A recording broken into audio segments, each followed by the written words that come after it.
This show is clean, pretty much.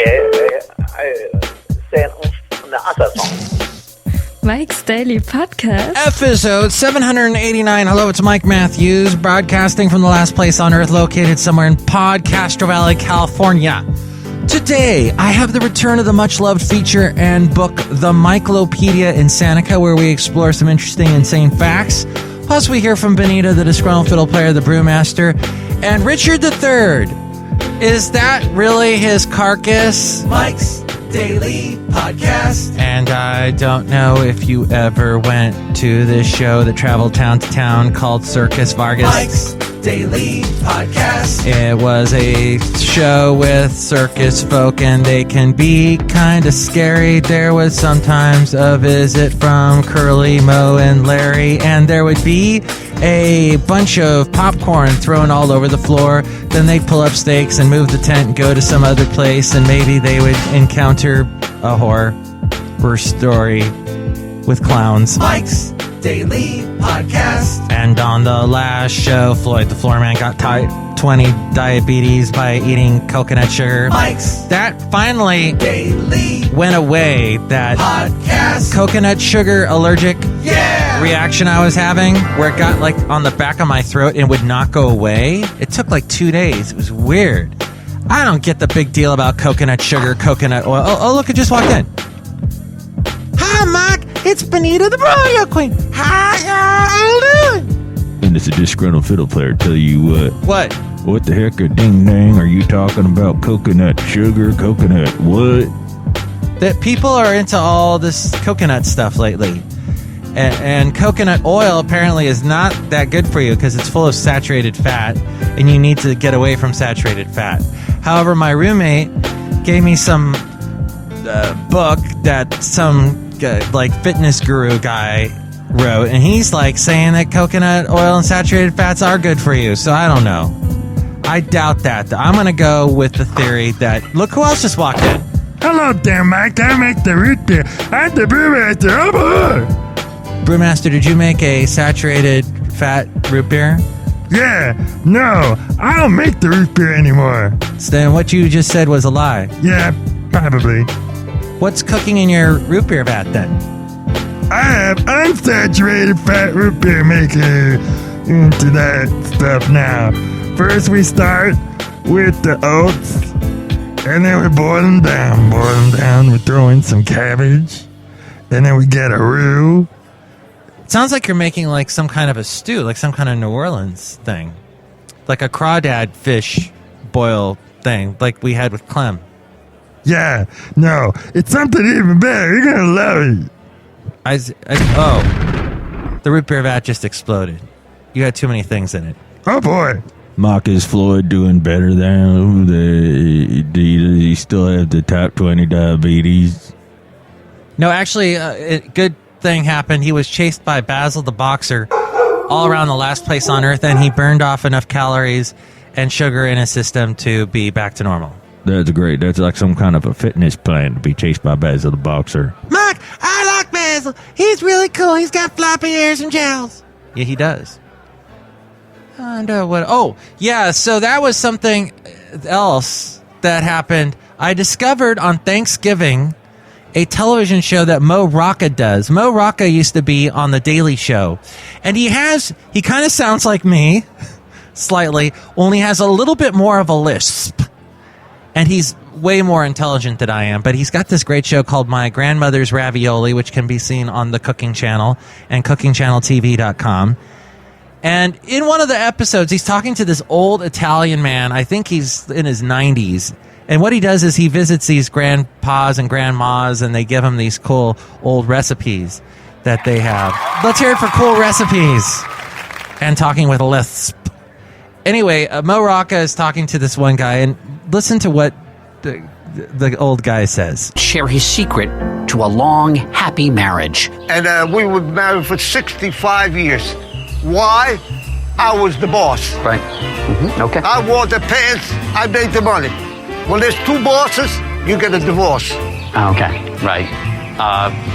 All right.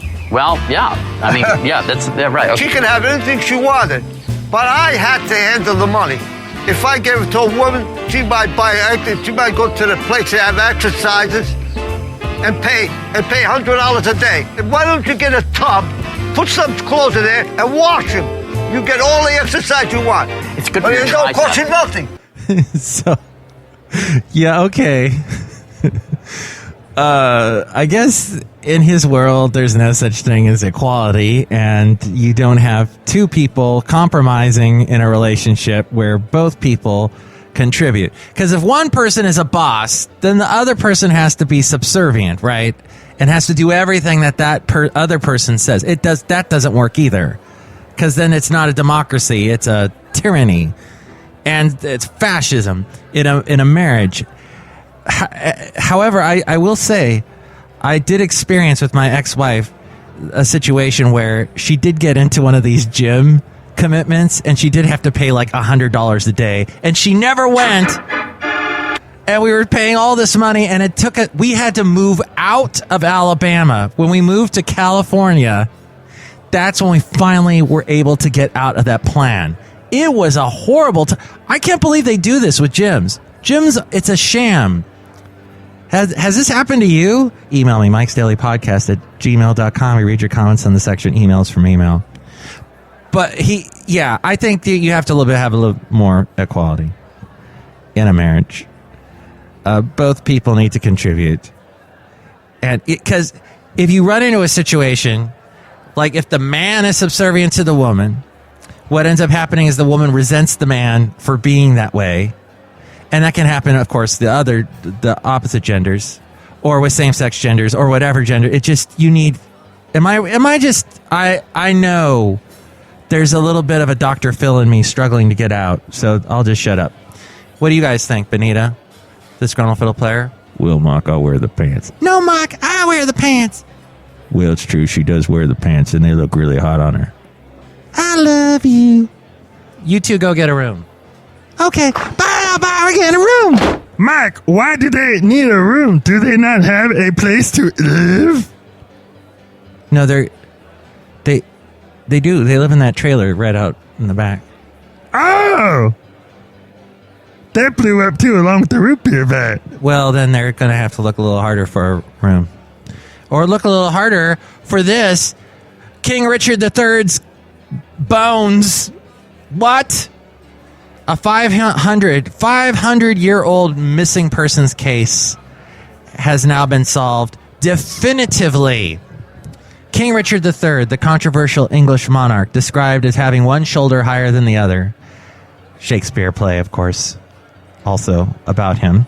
He ascended to the throne in 1483, died in battle just 2 years later, August 1485. He was only 32.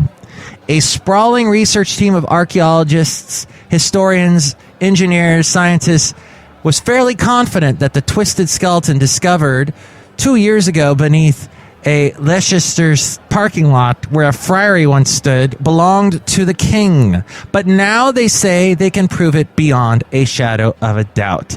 A paper published today in Nature Communications reports that the mitochondrial DNA obtained from the skeleton was a perfect match with one of King Richard's living relatives and a near perfect match with a second relative. Mitochondrial DNA, or mtDNA, is passed down from mothers to their children and remains relatively unchanged through the generations. The DNA evidence also suggests that King Richard III had blue eyes. Blue eyes. Baby's got blue eyes. Like a deep blue sea on a blue day. Oh, so smooth, Alton. Yeah, so what do you think about this? Is it fascinating, is it not? Email me, MIKES-DAILY-PODCAST-789-News. We read your comments on the section emails from email. Also, email me there if you'd like to be a guest on the show, if you'd like to sponsor the show, either or, I don't know, whatever. Email me, MIKES-DAILY-PODCAST-789-News. Also, do you like coconut sugar or do you like coconut oil? Do you use either one of those? Do you also find that the older generation, those 70, 80, 90 plus year olds with their interesting theories of life, Do you have an interesting story that one of them told you once that was like, haha, that sticks in your head? Email me, Mike's Daily, blah, blah, blah. Email me at Mike'sDailyPodcast@gmail.com. We also have the website, Mike'sDailyPodcast.com.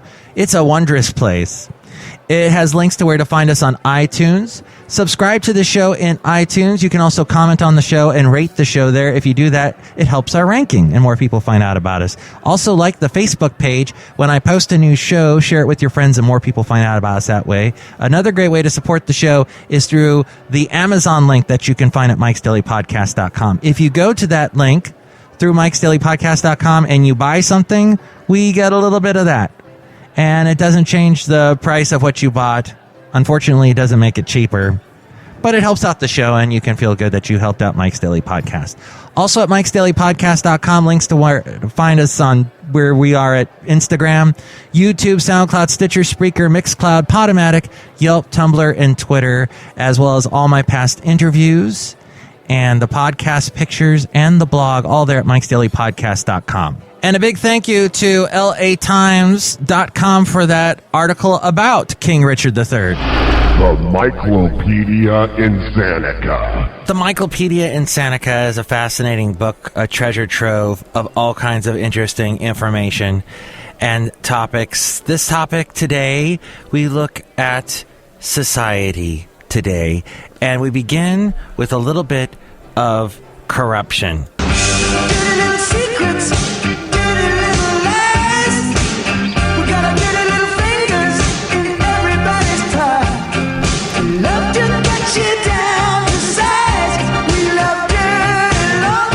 While there's little doubt that California's campaign finance laws need reforming, state voters have rejected attempts to take private money out of political campaigns, and the conservative-leaning U.S. Supreme Court has invalidated election reform laws in other states. As a result, more undercover FBI probes, like the one that snagged California State Senator Leland Yee, along with similar investigations conducted by the state attorney general and local district attorneys, may provide our only real hope for restoring faith in government. This according to the East Bay Express. In 2010, the League of Women Voters and other good government groups sponsored Proposition 15, a statewide ballot measure that would have used the 2014 Secretary of State race as a test case for public election financing. Ironically, Yee was running in that contest this year when he solicited and accepted campaign donations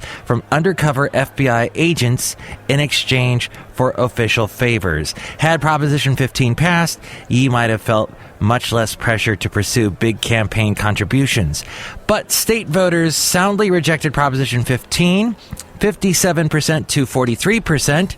The measure was floated at the height of the Great Recession when the state and local governments were slashing public services, and so voters had little appetite for using public funds to elect politicians. State-sanctioned bribery happens all the time, so much so that most of us are not surprised when politicians sponsor legislation or cast votes that benefit their biggest donors, even when those decisions may not be in the best interests of their true constituents, that being the rest of us. Following a series of corruption scandals in the 1990s, Arizona attempted to deal with the issue by enacting a law that would have provided additional public funds to candidates if a contest was being influenced by independent expenditure committees. But in 2011, the conservative majority of the U.S. Supreme Court struck down this provision of Arizona's campaign finance law, concluding that it violated the Constitution. Soon, FBI undercover investigations and other law enforcement probes may be the only way to root out public corruption.